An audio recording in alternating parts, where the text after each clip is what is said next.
Ayant mûrement réfléchi, ayant pris votre courage à deux mains, vous vous décidez à aller trouver votre chef de service pour lui demander une augmentation. Vous allez donc trouver votre chef de service. Disons pour simplifier, car il faut toujours simplifier, qui s'appelle Monsieur Xavier, ou plutôt Mr Xavier, c'est-à-dire Monsieur, ou plutôt MRX. Là, de deux choses l'une. Ou bien Monsieur X est dans son bureau, ou bien Monsieur X n'est pas dans son bureau. Si oui, frappez. Est-il disponible? Vous proposez de revenir à 2h30. Tout en attendant votre rendez-vous, vous espérez que, sur l'heure du midi, aucune intoxication alimentaire, avec des œufs pourris par exemple, n'empêche ni vous ni votre chef d'être présent au rendez-vous, ce qui vous forcera à attendre le lendemain pour essayer de le joindre. À 2h30, soulagé par le menu étrangement frais de la cantine, vous vous dirigez vers le bureau de M. X. Là, de deux choses l'une. Ou bien M. X est dans son bureau, ou bien M. X n'est pas dans son bureau.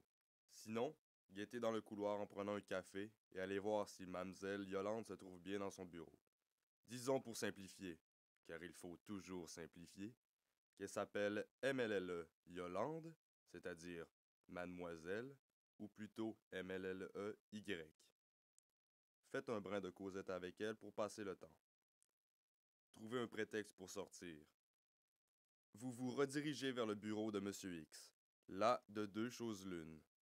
Ou bien M. X est enfin dans son bureau, ou bien M. X n'est toujours pas dans son bureau. Si oui, frappez. Est-il disponible? Entrez. Décontractez-vous. Par politesse, vous le questionnez sur la santé de ses enfants. Sont-ils malades? Fuyez! Fuyez! Et attendez au minimum 40 jours avant de vous rapprocher de votre chef.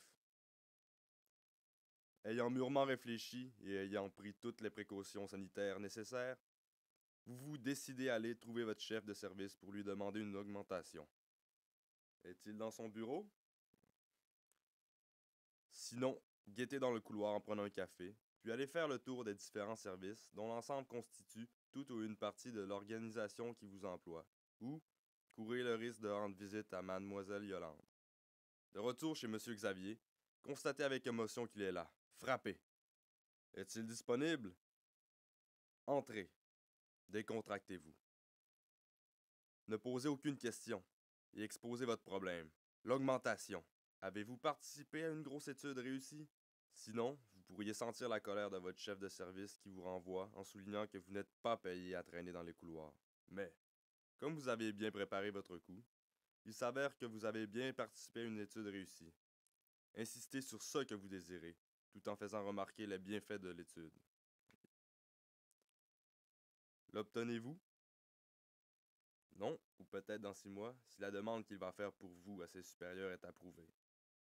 6 mois plus tard, ayant mûrement réfléchi, ayant pris votre courage à deux mains, vous vous décidez à aller trouver votre chef de service pour lui demander une augmentation.